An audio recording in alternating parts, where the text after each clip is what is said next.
मैं सोनिया जीजीआईसी खलीलाबाद संत कबीर नगर उत्तर प्रदेश। बच्चों, पिछले लेसन में अध्याय 1 में मैंने आपको बताया कि आहार में दूध का पौष्टिक मूल्य, जिसमें मैंने आपको बताया दूध क्या होता है, दूध के क्या महत्व हैं और जो है दूध में किन किन पोषक तत्व पाए जाते हैं, दूध से बनने वाले जो है विभिन्न प्रकार के भोज्य पदार्थ। अब जो है हम अगले अध्याय में चलते हैं, यानी अध्याय 2, जिसका नाम है संतुलित आहार। इसमें कई सारी चीज़ें आप लोग को संतुलित आहार से संबंधित मिलेंगी, लेकिन आज का जो हमारा टॉपिक है वह है संतुलित आहार क्या है और संतुलित आहार को निर्धारक करने वाले कौन कौन से कारक हैं। बच्चों, जैसा कि आप जानते हैं कि सभी प्राणियों को जीवित रहने के लिए वायु के बाद सबसे अधिक आवश्यकता भोजन की होती है और भोजन का हमारे जीवन में बहुत महत्व होता है। भोजन की जो आवश्यकता एक नैसर्गिक आवश्यकता होती है, लेकिन जो है संतुलित आहार क्या है ये आप जानिए। जिस भोजन को ग्रहण करने से शरीर की भोजन संबंधी समस्त आवश्यकताएं पूर्ण हो जाएं, वह भोजन संतुलित आहार कहलाता है।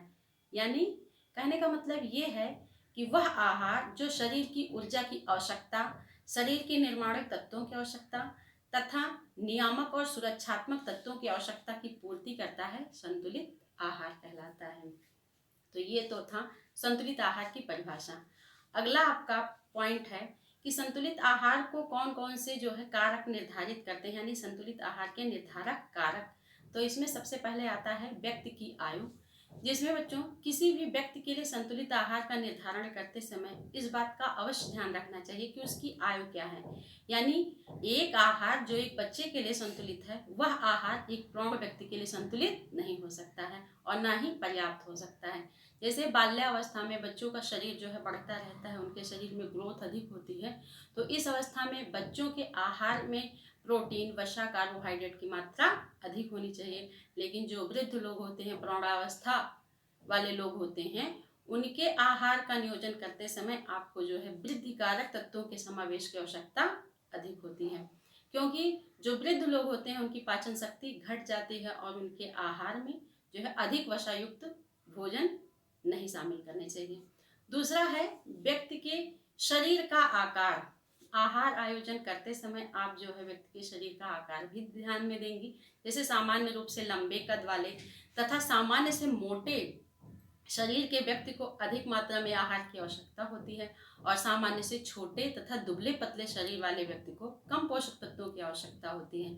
जिन लोगों का वजन कम है उनका जो है संतुलित आहार निर्धारित करते समय आहार में जो है वृद्धि कारक पोषक तत्वों की मात्रा अधिक होनी चाहिए, जबकि मोटे व्यक्तियों के लिए संतुलित आहार में वृद्धि कारक तत्वों तथा वसा की मात्रा को कम कर देनी चाहिए। अगला पॉइंट है आपका लिंग भेद संबंधी कारक।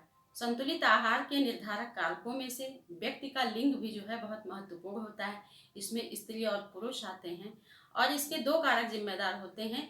प्रथम है शरीर आकार का अंतर। सामान्य रूप से स्त्री तथा पुरुषों के शरीर में के आकार तथा वजन में अंतर पाया जाता है और स्त्री तथा पुरुष को भी संतुलित आहार की मात्रा भिन्न भिन्न होती है।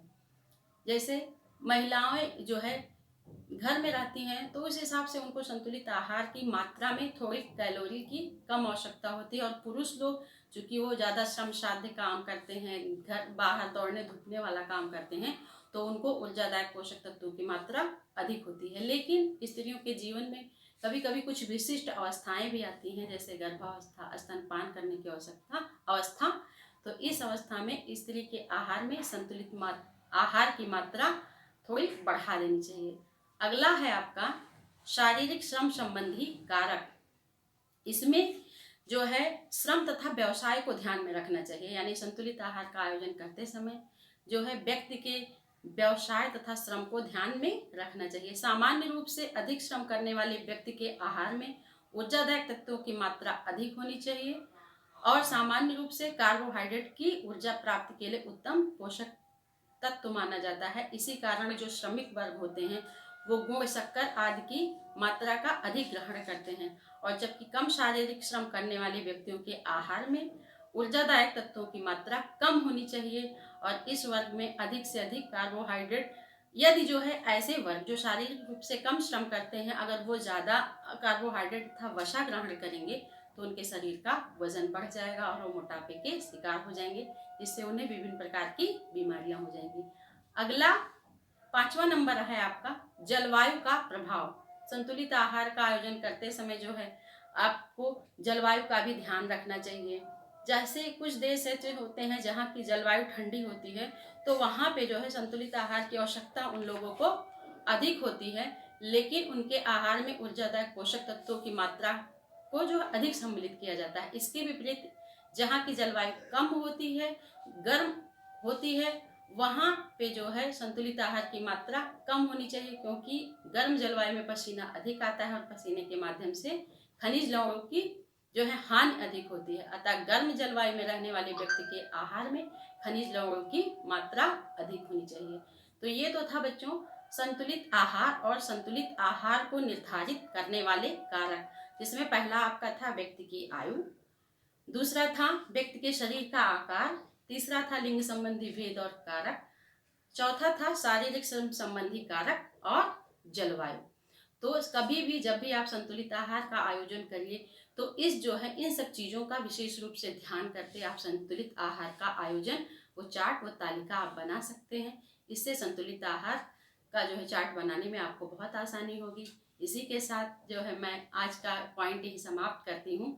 अगले वीडियो में मैं आपको संतुलित आहार के कौन कौन से जो है वो संतुलित आहार के कौन आहार समूह होते हैं, इसके साथ में एक नई वीडियो के साथ आऊँगी। तब तक के लिए आप लोग स्वस्थ रहिए, व्यस्त रहिए, मुस्कुराते रहिए, खुश रहिए और लॉकडाउन के नियमों का पालन करते हुए घर में रह के पढ़ाई करिए।